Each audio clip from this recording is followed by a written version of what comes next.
نحمده ونصلي ونسلم على رسوله النبي الكريم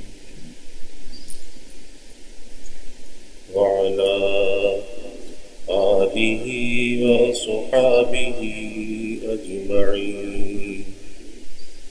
اللهم صل على سيدنا ومولانا محمد وعلى آل سيدنا ومولانا محمد وبارك وسلم صلاة وسلاما كثيرا كثيرا. توفیق الہی اپنے محبوب مرشد پاک کی برکت سے عصر کی اس نشست میں حکیم الامت مجدد الملت حضرت تھانوی رحمۃ اللہ علیہ کے ملحوظات کا سلسلہ چل رہا ہے.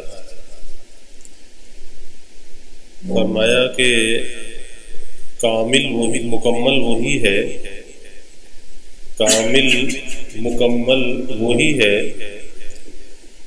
جو قدم بقدم ہو جناب رسول مقبول صلی اللہ علیہ وسلم کے،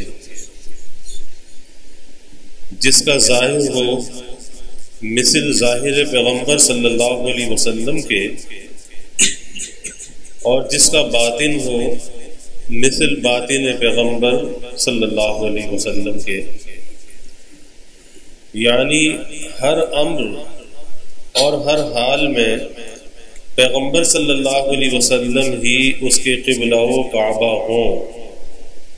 جس کی زندگی ایسی ہو اب یہ شخص کامل مکمل ہے. یعنی کسی کو جانچنے کا پرکھنے کا معیار وہ بتلایا گیا کہ کوئی حضرت جنید بغدادی رحمۃ اللہ علیہ فرماتے تھے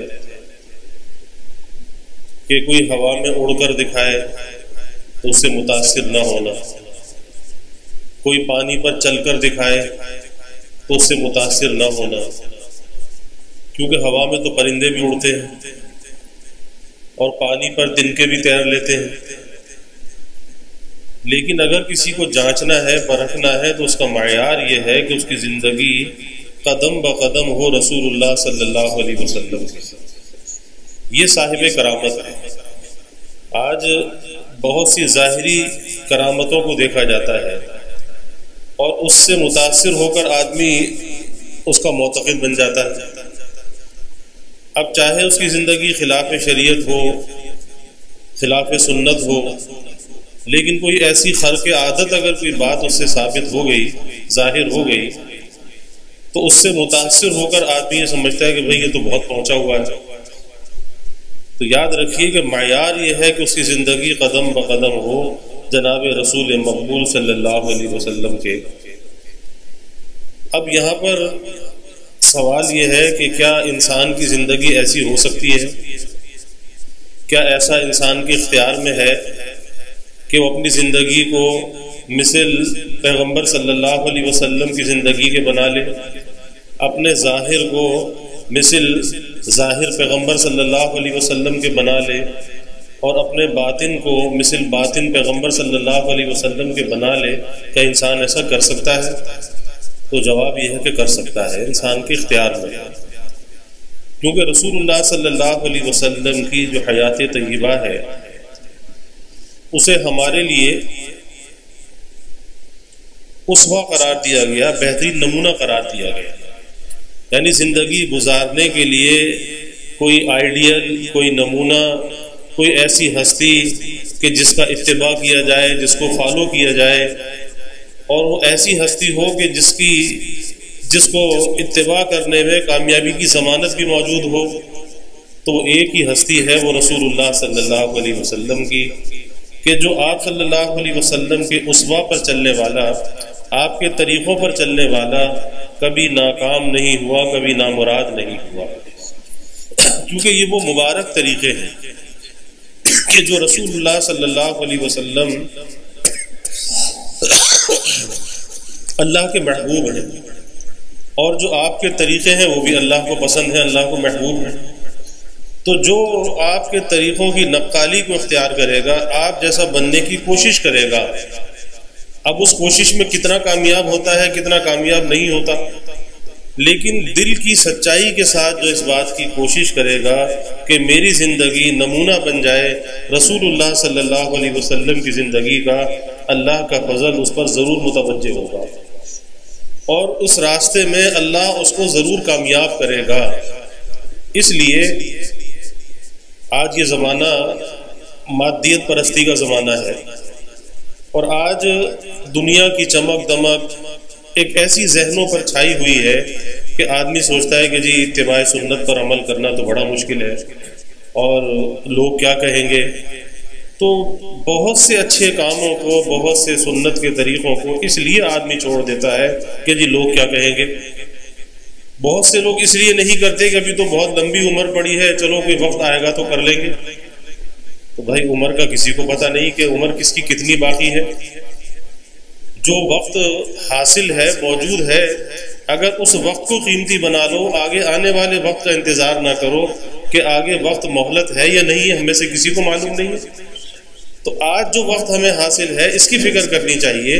کل تو کسی کے قبضے میں نہیں ہے کہ کل تک پہنچیں گے یا نہیں پہنچیں گے. تو یہ کچھ ایسے دھوکے انسان کو لگ جاتے ہیں کہ کہیں پر انسان ماحول سے متاثر ہو جاتا ہے، کہیں پر انسان اس دھوکے میں آ جاتا ہے کہ جی بہت لمبی عمر پڑی ہے، چلو آگے چل کر جو ہے اپنے آپ کو بدل لیں گے. تو یاد رکھیے بدلنے کا جو عمل ہے وہ آج سے ہے، وہ کوئی آئندہ زمانے میں نہیں. یہ آج سے اپنے آپ کو تبدیل کرنا ہے. حضرت موسیٰ علیہ السلام کا جو واقعہ ہے بہت عجیب وہ واقعہ ہے کہ فرعون کے مقابلے کے لیے فرعون سے مقابلہ ہے، اور فرعون نے مقابلے کے لیے جادوگر بلائے، اور جادوگروں نے میدان میں رسیاں ڈالی اور رسیوں کو جادو کے بل سے سانپ بنا دیا. قرآن پاک میں واقعہ آتا ہے اللہ نے موسیٰ علیہ السلام سے کہا کہ آپ اپنا عصا ڈال، اور جب وہ عصا ڈالا تو معجزہ ظاہر ہوا، وہ اژدہا بن گیا، سب سانپوں کو نگل گیا. لیکن وہ جادوگر ایمان لے آئے. جادوگر ایمان کے نور سے، دولت سے مشرف ہو گئے. تو موسیٰ علیہ السلام نے عرض کیا کہ یا اللہ،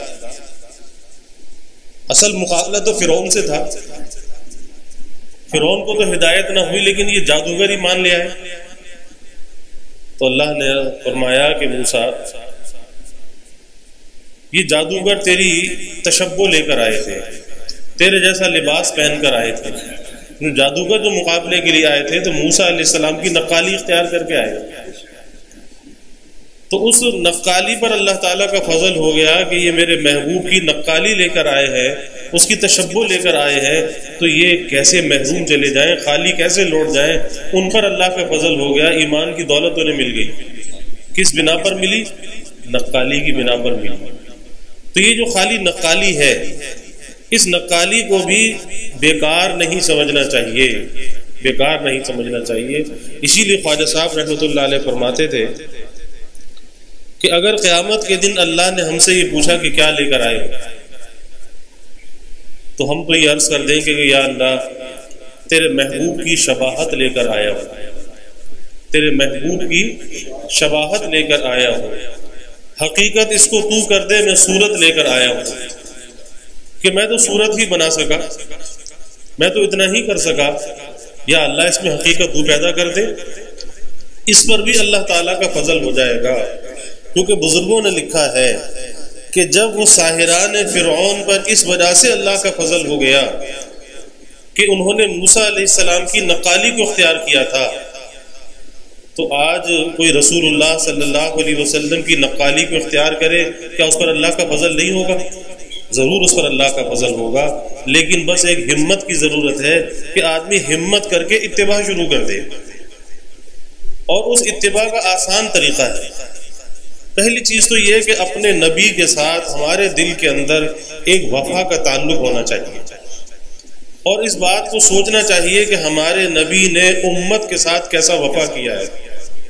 جیسا آپ نے اپنی امت کے ساتھ وفا کیا ہے ایسا کوئی وفا کر نہیں سکتا.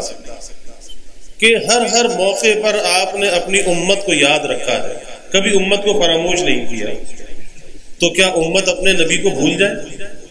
جبکہ ہمیں یہ بات بھی معلوم ہے کہ آپ صلی اللہ علیہ وسلم کی شفاعت کے بغیر ہمیں کامیابی ملنے والی نہیں ہے، کیونکہ ہمارے پاس کوئی ایسا عمل موجود نہیں ہے کہ وہ عمل ہم اللہ کے سامنے پیش کر دیں اور ہمیں نجات مل جائے۔ وہاں تو ایک ہی ضرورت ہوگی کہ بس آپ کی دامن رحمت میں پناہ مل جائے، آپ کا قرب وہاں پہ نصیب ہو جائے، عرش کے سائے تلے جگہ مل جائے، آپ کی شفاعت ہمیں حاصل ہو جائے، تو جب تو اس میدان حشر کی جو حشر سامانیاں ہوں گی اس سے انسان بچ سکتا ہے، ورنہ اس کا منظر اتنا ہولناک ہے میدان حشر کا کہ جب آدمی سنتا ہے پڑھتا ہے تو طبیعت لرز جاتی ہے کہ وہاں پر آخر نجات کی صورت ہوگی تو کیا ہوگی، کامیابی ملے گی تو کس طرح سے ملے گی۔ تو امید صرف ایک ہی چیز پر ہے کہ ہم اپنے نبی کے ساتھ اپنی وابستگی کو قائم رکھیں، اور کسی بھی حال میں یہ وابستگی کا جو ایک رشتہ ہے یہ ٹوٹنے نہ پائے، کیونکہ یہ زمانہ بہت آزادی کا، بے باکی کا زمانہ ہے، اور آج یہ کیفیت ہے کہ اتنی تمسخر جو ہے، استہزاء بڑھتا چلا جا رہا ہے کہ جس سے انسان کے ایمان پر ضرب پڑتی ہے اور اسے پتہ بھی نہیں چلتا کہ کب اس کا ایمان رخصت ہو گئے۔ بڑا نازک زمانہ ہے، اسی لیے اللہ کے حبیب صلی اللہ علیہ وسلم نے فرمایا تھا کہ ایک زمانہ ایسا آئے گا کہ صبح کو مومن شام کو کافر، شام کو مومن صبح کو کافر۔ تو صحابہ نے سوال کیا کہ یا رسول اللہ صلی اللہ علیہ وسلم ایسا کیوں ہوگا؟ کیونکہ صحابہ کو اللہ نے جیسے ایمان عطا کیے تھے تو یہ بات تو بڑے اچنبے کی تھی کہ کیا کوئی اپنے ایمان کو ایسے کھو دے گا، ایسے ضائع کر دے گا کہ صبح کو مومن شام کو کافر، شام کو مومن صبح کو کافر، ایسا کیسے ہوگا؟ آپ نے فرمایا کہ تھوڑی سی متاع دنیا کے لیے اپنے ایمان کو بیچ دے گا، اپنے ایمان کو کھو دے گا۔ کس کے لیے؟ مردار دنیا کے لیے، دنیا کے نفع کے لیے اپنے ایمان کو ضائع کر بیٹھے گا۔ تو یہ وہ فتنے کا زمانہ ہے کہ ایک انسان ہے اگر وہ کسی سنت پر عمل نہیں کر رہا تو اسے سنت کے بارے میں کبھی ہلکا پن دل میں نہیں لانا چاہیے، استغفار دل کے اندر نہیں لانا چاہیے۔ سوچے بھائی میں قصوروار ہوں، میرا قصور ہے کہ میں سنت پہ عمل نہیں کر رہا، لیکن جو شخص سنت پہ عمل کر رہا ہے وہ مجھ سے بہتر ہے کیونکہ میرے نبی کے طریقے پر وہ چل رہا ہے۔ اب اس زمانے میں ہو کیا رہا ہے کہ ایک طرف آدمی خود سنت پہ عمل نہیں کرتا اور اپنے اس عیب کو، خرابی کو چھپانے کے لیے جو سنت پر عمل کر رہے ہیں ان پر زبان اعتراض کھول دیتا ہے، سنت کا مذاق اڑانے لگتا ہے۔ تو آپ اندازہ لگائیے کہ پھر ایمان کیسے باقی رہے گا۔ تو ہمیشہ اس بات کو ذہن میں رکھیں کہ اگر کسی سنت پر ہم سے عمل نہیں بھی ہو رہا اور ہم یہ دعویٰ بھی نہیں کر سکتے کہ ہم ساری سنتوں پر عمل کرنے والے ہیں، ہاں جتنا ممکن ہو کرنا چاہیے، لیکن ہم سے اگر کسی عمل میں کوتاہی ہو رہی ہے تو ہمیں اپنے آپ کو قصوروار اور مجرم سمجھنا چاہیے، اور دل کی گہرائیوں کے اندر یہ بات ہونی چاہیے کہ میرے نبی کا طریقہ اعلیٰ و عرفہ ہے، لیکن میرا قصور ہے، میری شامت اعمال ہے کہ میں نے اس طریقے کو چھوڑ رکھا ہے۔ اور یہ ایک ایسی چیز ہے، ایک ایسا سبق ہے کہ اگر دل کے اندر انسان اپنے کو مجرم سمجھنے لگے، قصوروار سمجھنے لگے، تو اس کے دل میں ضرور ندامت اور پشیمانی آئے گی، اس کے لیے عمل کا راستہ کھل جائے گا۔ لیکن اگر کسی کے اندر بے باکی ہے، استہزاء ہے، مذاق ہے، تو پھر یاد رکھیے کہ پھر اس کے لیے راستہ کھلنے والا نہیں ہے، پھر اس کے لیے محرومی ہے۔ اللہ اس محرومی سے بچائے۔ تو اس لیے کبھی بھی سنت کے معاملے میں یا دین کے کسی بھی مسئلے کے معاملے میں، شاعر دین کے معاملے میں کبھی ہلکا پن اور استخفاف دل کے اندر نہیں آنا چاہیے، ورنہ ایمان کا نقصان ہو جائے گا۔ بہت سے لوگ کوئی پردے پہ اعتراض کر دیتا ہے، آج یہ میڈیا کا زمانہ ہے نا، یہ الیکٹرانک میڈیا، سوشل میڈیا، اور اس کے ذریعے نامعلوم کیا کچھ پھیلایا جا رہا ہے۔ کوئی پردے پہ اعتراض کر رہا ہے، پردہ تو بھائی دین کے شاعر میں سے ہے، اگر کوئی پردہ نہیں کر رہا اسے اپنے کو قصوروار سمجھنا چاہیے، لیکن پردے کا احترام دل کے اندر ضرور رکھنا چاہیے۔ اسی طریقے سے کوئی چہرے پر اگر داڑھی نہیں رکھ رہا تو اپنے کو قصوروار سمجھنا چاہیے، لیکن داڑھی کا احترام اس کے دل کے اندر ہونا چاہیے کہ ہاں یہ میرے نبی کی سنت ہے، تمام انبیاء کی سنت ہے، لیکن میں مجرم ہوں، میں قصوروار ہوں۔ اگر کوئی آدمی اپنے ٹخنے نہیں کھول پا رہا تو اسے اپنے کو قصوروار سمجھنا چاہیے، یہ نہیں کہ جس کے ٹخنے کھلے ہوئے ہیں اس پر وہ اعتراض کرنے لگے۔ اور بعض باتیں تو ایسی ہیں کہ وہ معاشرے کے اندر رائج ہو جاتی ہیں، زبانوں پر چڑھ جاتی ہیں، لیکن وہ کلمات ایسے ہوتے ہیں کہ اگر وہ کلمہ آدمی زبان سے ادا کر دے اس کا ایمان بھی چلا جاتا ہے، نکاح بھی ٹوٹ جاتا ہے، حج اگر کیا ہے حج بھی باطل ہو جاتا ہے۔ فقہا نے بہت سی باتیں لکھی ہیں کہ کوئی آدمی اگر یہ کہے زبان سے کہ جی روزہ تو وہ رکھے کہ جس کے گھر میں کھانے کو نہ ہو، اب فقہا سے پوچھو اس کا ایمان تو چلا گیا، کیونکہ دین کے معاملے میں اتنا استخفاف کہ وہ شاعر دین میں سے ہے، دین کی علامت اور پہچان ہے، فرائض میں سے وہ چیز ہے۔ تو اس لیے زبان سے سوچ سمجھ کر الفاظ نکالنے چاہیے کہ ایسا نہ ہو کہ ان الفاظ کی زد میں میرا ایمان نہ آ جائے اور کہیں ایمان سے محروم نہ ہو جاؤں، اور میں اپنے کو سمجھ رہا ہوں ایمان والا اور کل قیامت کے دن میرا شمار کسی اور گروہ میں ہو۔ اور یہ تو ایک ایسی چیز ہے کہ قیامت کے دن جب یہ اعلان ہوگا وَامْتَازُوا الْيَوْمَ أَيُّهَا الْمُجْرِمُونَ، کہ دنیا میں تو سب رلے ملے رہتے ہیں آپس میں، کسی کو کسی کا نہیں پتا کہ کون کیسا ہے، لیکن اس دن اعلان ہوگا کہ مجرموں کو آج جو ہے وہ نیکوں سے الگ کر دیا جائے گا۔ ابراہیم ابن ادم رحمۃ اللہ علیہ بہت بڑے اولیاء امت میں سے گزرے ہیں کہ جنہوں نے بادشاہت کو چھوڑا، فقیری کو اختیار کیا۔ جب بادشاہت کو چھوڑا تو جنگل میں جا کر جھونپڑی ڈال دی، اللہ اللہ کرنے لگے۔ تو وزیر آیا اور وزیر نے آ کر کہا کہ حضرت آپ چلیے، بادشاہت و تخت و تاج آپ کا منتظر ہے، رعایا آپ کی منتظر ہے۔ تو فرمایا کہ ایک بات کا مجھے جواب دے دو، میں چلنے کے لیے تیار ہوں کہ قیامت کے دن جب یہ اعلان ہوگا وَامْتَازُوا الْيَوْمَ أَيُّهَا الْمُجْرِمُونَ، کہ مجرموں کی جماعت کو آج الگ کر دیا جائے، مجھے بتاؤ میں کون سی جماعت میں ہوں گا، کس جماعت میں میرا شمار ہوگا؟ فریق فی الجنہ فریق فی السعیر، کہ ایک گروہ جنت میں جانے والا ہوگا، ایک دوزخ میں جانے والا ہوگا، تو بتاؤ میرا شمار کون سے گروہ میں ہوگا؟ حضرت ہم تو اپنے بارے میں نہیں جانتے، آپ کے لیے ہم کیا کہہ سکتے کہ ہم کس کے اندر شمار ہوں گے، شامل ہوں گے؟ فرمایا کہ بس پھر تم جاؤ اپنا کام کرو، مجھے اب اس بادشاہت کی ضرورت نہیں۔ تو حقیقت یہی ہے کہ ہم اپنے آپ کو ایمان والا سمجھے بیٹھے ہوں اور کوئی ایسی بے ادبی زبان سے سرزد ہو جائے کہ جس سے انسان اپنے ایمان کو دنیا کے اندر گنوا کے چلا جائے، تو پھر آپ بتائیے کہ اسے شفاعت کیسے حاصل ہوگی رسول اللہ صلی اللہ علیہ وسلم کی، کہ جو ایمان ہی لے کے دنیا سے نہ گیا، ورنہ اللہ کے حبیب صلی اللہ علیہ وسلم کی شفقتیں امت کے حال پر اس قدر کہ ایک مرتبہ آپ زار و خطا رو رہے، اللہ نے جبرائیل علیہ السلام کو بھیجا کہ پوچھو محبوب کے رونے کا سبب کیا ہے۔ جبرائیل علیہ السلام آئے، پوچھا کہ اللہ تعالیٰ یہ پوچھتے کہ آپ کے رونے کا سبب کیا ہے؟ فرمایا کہ میری امت۔ رونے کا سبب کیا ہے؟ امت کا غم ہے، امت کے لیے رو رہے۔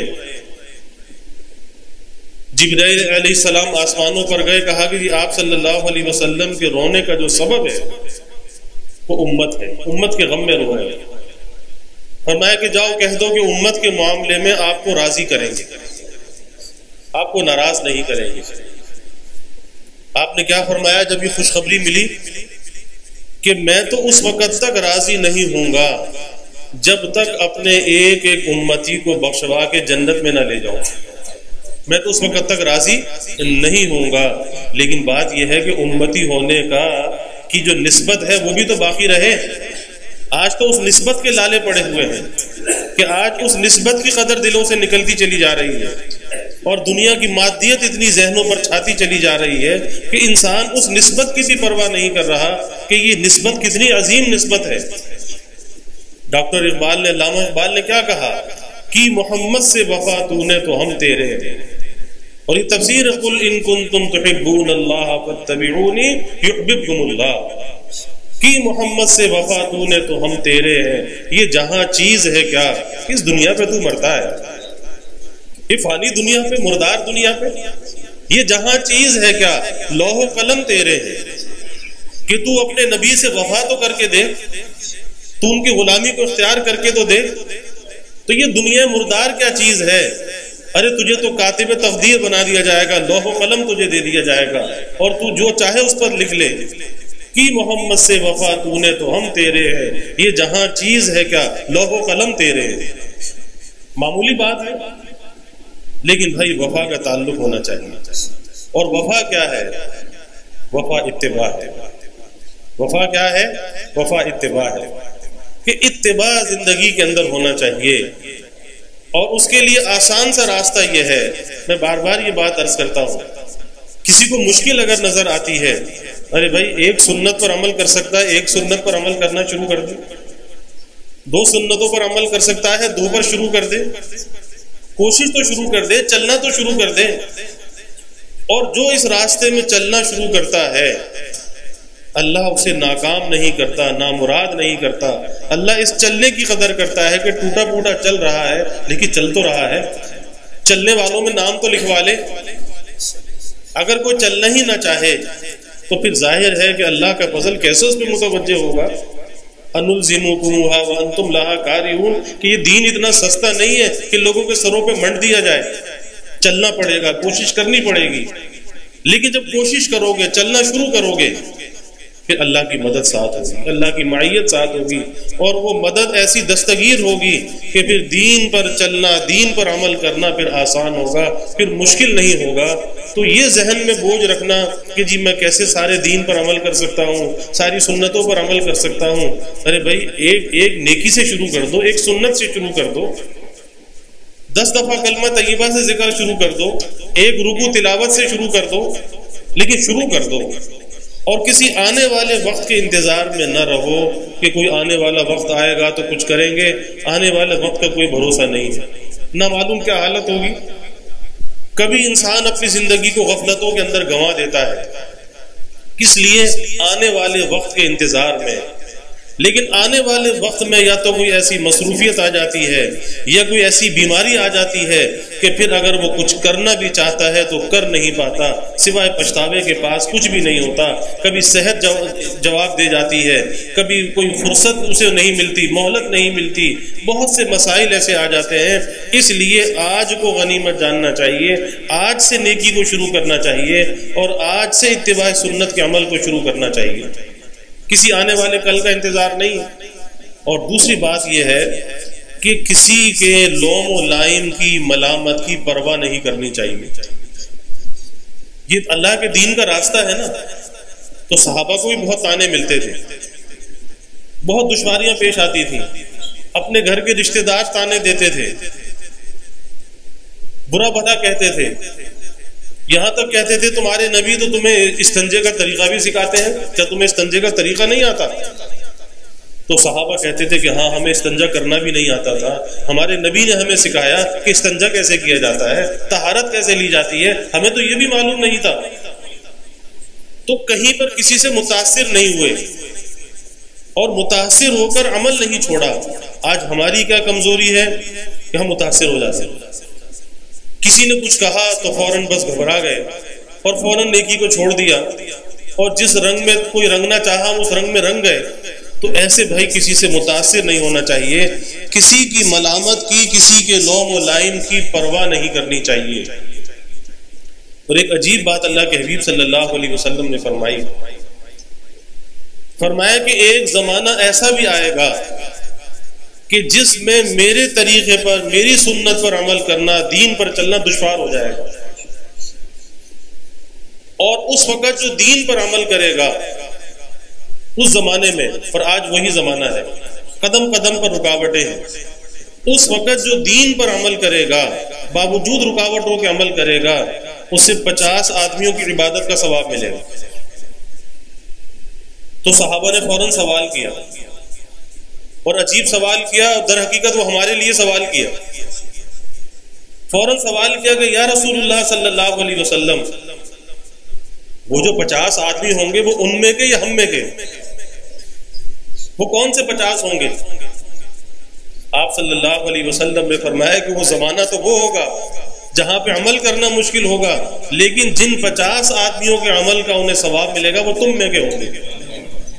تو آج اگر کوئی اتباع سنت پر عمل کرتا ہے، اپنے نبی کی غلامی کو اختیار کرتا ہے، اسے 50 ابو بکر صدیق رضی اللہ عنہ کی زندگی کے اعمال کا ثواب ملتا ہے، 50 حضرت عمر رضی اللہ عنہ کی زندگی کے اعمال کا ثواب ملتا ہے، 50 حضرت عثمان غنی رضی اللہ تعالی عنہ، حضرت علی کرم اللہ وجہ، ان کے برابر ثواب ملتا ہے اور 50 کے برابر ملتا ہے۔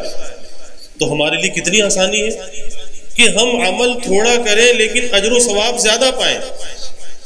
اور یہ بھی حدیث شریف میں آتا ہے کہ آپ صلی اللہ علیہ وسلم نے فرمایا کہ ایک زمانہ ایسا بھی آئے گا کہ اگر وہ دین کے 10% پر عمل کر لیں گے وہ کامیاب ہو جائیں گے، اور اگر اس زمانے میں جو آپ کا زمانہ تھا اگر کوئی 10% بھی چھوڑے گا وہ پکڑ میں آئے گا۔ تو آج وہی زمانہ ہے، اتنی آسانی کا زمانہ ہے، لیکن آج ہم دوسروں سے متاثر ہو جاتے ہیں۔ تو یاد رکھیے کہ یہ کسی سے متاثر نہیں ہونا چاہیے۔ یہ دین، یہ اسلام، یہ ہمارے نبی کے طریقے، یہ ہماری شناخت ہے، یہ ہمارا چہرہ ہے، اور اپنی شناخت کو کبھی مٹانا نہیں چاہیے۔ اس غلامی کے طوق سے کبھی آزادی کا تصور بھی ذہن میں نہیں لانا چاہیے۔ اس غلامی کے اندر ہماری نجات ہے، اس شناخت کو باقی رکھنا چاہیے کہ یہ شناخت باقی رہے، اور جب یہ شناخت باقی رہے گی تو انشاءاللہ تعالیٰ پھر منزل آسان ہے، پھر بیڑا پار ہے، کہ وہاں پر اس میدان حشر میں ایک ہی تو ہستی ہوگی کہ جہاں پر انبیاء بھی لرز رہے ہوں گے، اور کوئی اللہ کی دربار میں کسی کی سفارش کرنے کے لیے آمادہ نہیں ہوگا۔ ایک نفسی نفسی کا عالم ہوگا، آدم علیہ السلام سے لے کر عیسیٰ علیہ السلام تک نفسی نفسی، لوگ پریشان ہوں گے، پسینے کے عذاب میں مبتلا ہوں گے، اور پسینے کا عذاب ایسا ہوگا کہ ہر انسان کے بقدر اس کے گناہوں کے پسینے میں وہ ڈوبا ہوگا، اور اس کی ایسی تکلیف ہوگی، لوگ اتنے پریشان ہوں گے، وہ یہ چاہیں گے کہ یا تو حساب کتاب شروع ہو یا ہمیں جہنم میں ڈال دیا جائے، لیکن اس پسینے کے عذاب سے نجات مل جائے۔ اس کی تکلیف ایسی ہوگی، لوگ پریشانی کے عالم میں آدم علیہ السلام سے لے کر حضرت عیسیٰ علیہ السلام تک آئیں گے، لیکن ہر نبی یہی کہے گا نفسی نفسی۔ آج تو مجھے اللہ کا قہر اور جلال ایسا ہے کہ اس کے سامنے میری ہمت نہیں اللہ کے سامنے جا کے کوئی سفارش کر سکوں۔ تو وہاں پر ایک ہی ہستی ہوگی جس کی زبان مبارک پر ہوگا امتی امتی، ایک ہی ہستی ہوگی، اور وہ ہمارے نبی صلی اللہ علیہ وسلم ہوں گے کہ اس میدان حشر میں جہاں ایک نفسی نفسی کا عالم ہوگا، لیکن آپ کی زبان مبارک پہ کیا ہوگا؟ امتی امتی۔ تو کیا ہمیں اپنے نبی سے وفا کا تعلق قائم نہیں کرنا چاہیے، اور اس نسبت کی ہمیں حفاظت نہیں کرنی چاہیے کہ یہ نسبت ہماری موت تک قائم رہے، قبر تک قائم رہے؟ پھر انشاءاللہ تعالی ہم کامیاب ہیں، پھر بے یار و مددگار نہیں ہیں، پھر رسول اللہ صلی اللہ علیہ وسلم کی شفاعت ہماری مددگار ہوگی، دستگیر ہوگی، اور اللہ آپ کی برکت سے چاہے جیسے بھی ٹوٹے پھوٹے ہیں، گنہگار ہیں، کوڑا کرکٹ ہیں، لیکن اللہ ہمیں کامیاب کر دے گا، نجات دے دے گا۔ لیکن شرط یہ ہے کہ یہ نسبت باقی رہے، اس نسبت کی حفاظت کرنی چاہیے، کبھی ماحول سے متاثر نہیں ہونا چاہیے، کبھی کسی کی ملامت کی پرواہ نہیں کرنی چاہیے، اور بلکہ کوئی ملامت اگر کرتا ہے تو خوش ہونا چاہیے۔ صحابہ پر بھی ملامت ہوئی، انبیاء پر بھی ملامت ہوئی، کس لیے ہوئی؟ اللہ کے دین کے لیے ہوئی۔ تو آج اگر اللہ کے دین کے لیے ہم ملامت برداشت کر لیں گے، ہمارے اندر مضبوطی آئے گی، استقامت آئے گی، جیسے صحابہ کے اندر استقامت تھی، مضبوطی تھی، کہ کسی بھی ماحول کے اندر گئے لیکن اپنے دین کو نہیں چھوڑا، اپنے نبی کے طریقوں کو نہیں چھوڑا۔ آپ دیکھ لیں، مشہور واقعہ ہے حضرت حذیفہ بن یمان رضی اللہ تعالی عنہ کا، کہ جب ایران کے بادشاہ نے مذاکرات کے لیے بلایا اور کھانے کی دعوت کی، تو اس دعوت میں ہاتھ سے کوئی لقمہ یا کوئی بوٹی چھوٹ کر گر گئی، اور ہمارے نبی کی تعلیم کیا ہے کہ بھئی کھانے کا کوئی حصہ، کوئی ذرہ، اگر کوئی لقمہ گر جائے اسے اٹھا کے صاف کر کے کھا لو، نہ معلوم اللہ نے کھانے کی برکت کھانے کے کون سے حصے میں رکھی ہے۔ اسی لیے تو کہتے ہیں کہ دسترخوان سے ذرات بھی اٹھا کر کھاؤ، کیونکہ حدیث میں آتا ہے کہ دسترخوان پہ ذرات گر جاتے ہیں کھانے کے، یہ جنت کی بڑی بڑی آنکھوں والی حوروں کا مہر ہے کہ یہ مہر ادا کرے گا تو حوریں ملیں گی، اس ذرات کو نہیں چھوڑنا چاہیے، قدردانی سے اسے کھانا چاہیے۔ تو حذیفہ بن یمان رضی اللہ تعالیٰ بادشاہ کا دربار ہے، اور کون بادشاہ؟ جو اس زمانے کی سپر پاور تھی، قیصر و کسریٰ، فارس اور روم۔ تو ایک لقمہ گرا، اٹھا کر کھا لیا۔ تو کسی نے کہا کہ بھائی یہ تو بادشاہ کا دربار ہے، یہاں یہ بات بڑی معیوب سمجھی جاتی ہے کہ اس طرح سے نیچے سے اٹھا کر کوئی چیز کھا لو، بادشاہ کا دربار ہے، لوگ کیا کہیں گے؟ جیسے آج ہم سوچتے ہیں کہ لوگ کیا کہیں گے، لیکن وہ صحابہ تھے، ان کے اندر ایمان کا وہ درجہ تھا کہ جو غیر صحابی کے اندر نہیں ہو سکتا۔ ایمان کا وہ درجہ اللہ نے انہیں عطا کیا تھا۔ کیا عجیب جواب دیا، ایمان افروز جواب دیا۔ کہا کہ کیا ان چند بے وقوفوں کی وجہ سے اپنے محبوب کے طریقے کو چھوڑ دوں؟ میرے محبوب کی تعلیم یہ ہے کہ لقمہ گر جائے اٹھا کر کھا لو، نہ معلوم اللہ نے کھانے کی برکت کھانے کے کون سے حصے میں رکھی ہے۔ آج تو ہمیں برتن صاف کرتے ہوئے شرم آتی ہے، انگلیاں چاٹتے ہوئے شرم آتی ہے۔ ارے بھائی ہمارے نبی کی تعلیم ہے، فخر کے ساتھ اس پہ عمل کرنا چاہیے۔ کوئی چاہے کچھ بھی کہے، لیکن اس پر فخر کے ساتھ عمل کرنا چاہیے۔ تو اپنی زندگی کے اندر اہتمام سے سنتوں کو لانا چاہیے۔ اور ہم تو بہت خوش قسمت ہیں کہ قربانیاں تو صحابہ نے دی ہیں، اور دین قربانیاں دے کر ہم تک محفوظ حالت میں پہنچایا ہے۔ ہمیں تو کوئی محنت بھی نہیں کرنی پڑ رہی کہ کہیں سے ڈھونڈ کر لانا ہو، کہیں سے تلاش کر کے لانا ہو۔ محفوظ حالت کے اندر دین اور ہمارے نبی کے طریقے ہم تک پہنچے ہیں، اور یہ صحابہ کی قربانیوں کا دخل ہے۔ وہ ہمارے محسن ہیں، ہم ان کے احسانات کا بدلہ کبھی بھی ادا نہیں کر سکتے، لیکن ہم اللہ کے شکر کے لیے، اپنے نبی سے وفا کے لیے ہم ان پہ عمل کرنے والے تو بن جائیں۔ ایک پکی پکائی روٹی ہمارے سامنے آ گئی، پکا پکایا کھانا ہمیں مل گیا، تو کیا ہم اسے کھائیں بھی نہ؟ ایک لذیذ غذا اللہ نے ہمیں عطا کی ہے، روح کی غذا ہمیں عطا کی ہے، تو اسے استعمال میں تو لانا چاہیے۔ وہ صرف دیکھنے کے لیے نہیں ہے، وہ استعمال میں لانے کے لیے ہے کہ ان طریقوں پر عمل کیا جائے اور اپنے اندر ایک مضبوطی پیدا کی جائے کہ جب آدمی خود ہی عزم اور ارادہ کر لیتا ہے کہ چاہے کچھ بھی ہو، دنیا کچھ بھی کہے، پاگل کہے، دیوانہ کہے، کچھ بھی کہے۔ اور یہ تو سند ہے، یہ تو ایک سرٹیفکیٹ ہے کہ جو انبیاء کو بھی ملا، صحابہ کو بھی ملا۔ اور اگر کوئی اللہ کے دین کے لیے ہمیں کوئی پاگل کہتا ہے، دیوانہ کہتا ہے، مجنون کہتا ہے، تو شوق سے سننا چاہیے، کیونکہ جب بڑوں کو کہا تو ہمیں کیوں نہیں کہا جائے گا؟ تو اس میں پریشان ہونے کی کون سی بات ہے؟ لیکن عمل کو نہیں چھوڑنا چاہیے، کیونکہ قیامت کے دن کام آنے والی چیز کیا ہے؟ وہ عمل ہوگا، اور عمل پر اللہ کا فضل ہوگا۔ باتیں بنانے پر فضل نہیں ہوگا، محبت کے دعوے کرنے پر فضل نہیں ہوگا، وہاں پہ تو پیمانہ عمل ہوگا، عمل کو ناپا جائے گا، تولا جائے گا، اور اس پر اللہ تعالیٰ کا فضل ہوگا۔ تو اللہ تعالیٰ ہمیں قدردانی کی توفیق عطا فرمائے۔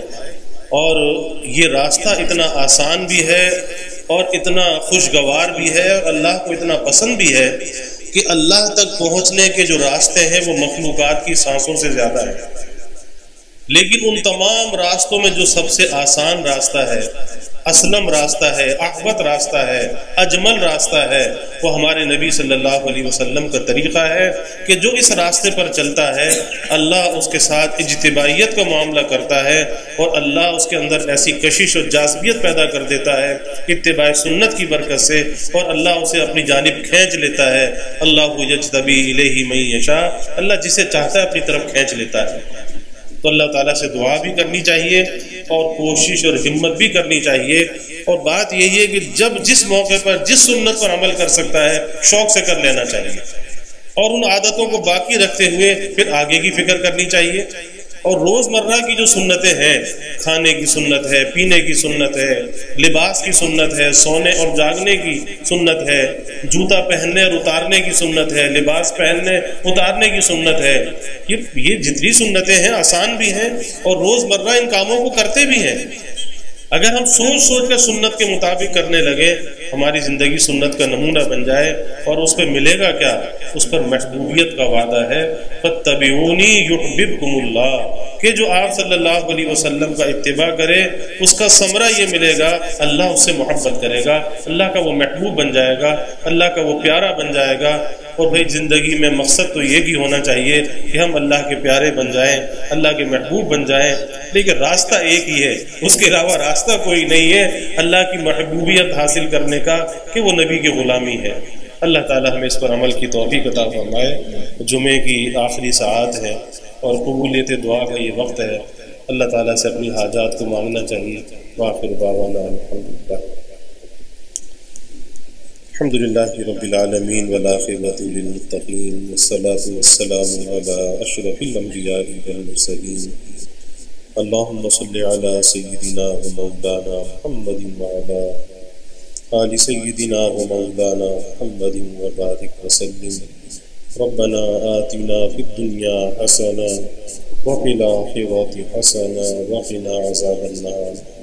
ربنا اتمم لنا نورنا واغفر لنا انک علی کل شیء قدیر۔ ربنا ظلمنا انفسنا وان لم تغفر لنا وترحمنا لنکونن من الخاسرین۔ ربنا هب لنا من ازواجنا وذرياتنا قرة اعین واجعلنا للمتقین اماما۔ اللهم اعنا على ذکرک وشکرک وحسن عبادتک۔ اللهم وفقنا لما تحب وترضى من القول والعمل والفعل والنية والهدى إنك على كل شيء قدير۔ اللهم إنا نسألك الهدى والتقى والعفاف والغنى۔ اللهم إنا نسألك الصحة والعفة والأمانة وحسن الخلق والرضا بالقدر۔ اللهم أعنا بالعلم وزينا بالحلم وأكرمنا بالتقوى وجملنا بالعافية۔ اللهم ارزقنا حبك وحب حبيبك صلى الله عليه وسلم۔ اللهم ارزقنا شهادة في سبيلك واجعل موتنا ببلد رسولك۔ يا الله يا رحمن يا رحيم يا كريم يا أرحم الراحمين یا اکرم الاکرمین۔ یا اللہ ہمارے اس مل بیٹھنے کو قبول فرما، ہر عمل میں اخلاص عطا فرما، اپنی رضا کا قصد یا اللہ ہمیں نصیب فرما۔ یا اللہ آج کے دن کی برکات ہمیں نصیب فرما۔ یا اللہ یہ قبولیت دعا کی ساعات ہیں، اے اللہ ہم سب کے دلوں کے نیک ارادوں کو، تمناؤں کو از غیب پورا فرما۔ اپنی تائید اور نصرت کو یا اللہ ہمارے شامل حال فرما، سب کی حاجات کو پورا فرما، سب کی پریشانیوں کو دور فرما، بیماروں کو صحت عطا فرما، عافیت عطا فرما، جو مقروض ہیں یا اللہ قرضوں سے خلاصی عطا فرما، سب کی اولادوں کو یا اللہ نیک صالح بنا، آنکھوں کی ٹھنڈک بنا، سب کا مستقبل یا اللہ تابناک بنا۔ اپنے پیارے دین پر یا اللہ ہمیں استقامت نصیب فرما، دین کی عظمت اور محبت ہمارے دلوں میں پیدا فرما، پیارے نبی کی تعلیمات پہ چلنے والا بنا، آپ کی تعلیمات کی محبت اور عظمت ہمارے دلوں میں پیدا فرما۔ یا اللہ شوق کے ساتھ سنتوں پر عمل کرنے والا بنا۔ اے اللہ کسی کو لوم و لاہم سے بچ کر یا اللہ اس سے بے پرواہ ہو کر سنتوں پر عمل کرنے والا بنا۔ ہمیں سنتوں پر استقامت عطا فرما، دین پر یا اللہ استقامت عطا فرما۔ یا اللہ ان بابرکت طریقوں کی عظمت اور محبت بھی دلوں میں پیدا فرما۔ یا اللہ جو صحابہ کو محبت تھی رسول اللہ صلی اللہ علیہ وسلم سے، اس محبت کا کوئی ذرہ یا اللہ ہمیں بھی عطا فرما۔ اے اللہ ہماری زندگیوں کو سنت کے رنگ میں رنگ دے، آپ کی تعلیمات پر ہمیں چلنے والا بنا دے، ہمارے گھروں کے ماحول کو یا اللہ سنت کے انوار سے منور فرما، ہمارے دلوں کی ظلمتوں کو بھی دور فرما، ہمارے گھروں کی ظلمتوں کو بھی دور فرما۔ یا اللہ صحابہ کے نقش قدم پہ چلنے والا بنا، خلفائے راشدین کے نقش قدم پہ چلنے والا بنا، اہل بیت کی محبت اور عظمت دلوں میں پیدا فرما، ختم نبوت کا ہمیں ادنا سا سپاہی بنا، اور ناموس رسالت کا، ناموس صحابہ کا یا اللہ ہمیں محافظ بنا۔ یا اللہ جو ہم نے مانگا وہ بھی عطا فرما، جو نہ مانگ سکے وہ بھی عطا فرما، ہمیشہ اپنے سے مانگنے والا بنا، ہمیشہ ہماری دعاؤں کو قبول فرما، ہمیشہ مل بیٹھنے کی یا اللہ توفیق عطا فرما، ان محفلوں کو ملاقاتوں کو یا اللہ ہمیشہ قائم و دائم فرما، اس خانقاہ کو یا اللہ تا قیام قیامت آباد فرما، اور جو اس کو آباد کرنے والے، اس کو بنانے والے، ان کی نسلوں کو بھی یا اللہ آباد فرما، یا اللہ دین دنیا آخرت کی ہر بھلائی عطا فرما، ہر شر سے ہر فتنے سے حفاظت فرما، یا اللہ ہمیں عافیت دارین عطا فرما، عافیت دائمہ عطا فرما۔ ربنا تقبل منا انك انت السميع العليم وتب علينا انك انت التواب الرحيم وجزا الله عنا محمدا صلى الله عليه وسلم ما هو اهله وصلى الله تعالى وسلم على النبي الكريم آمين برحمتك يا رب۔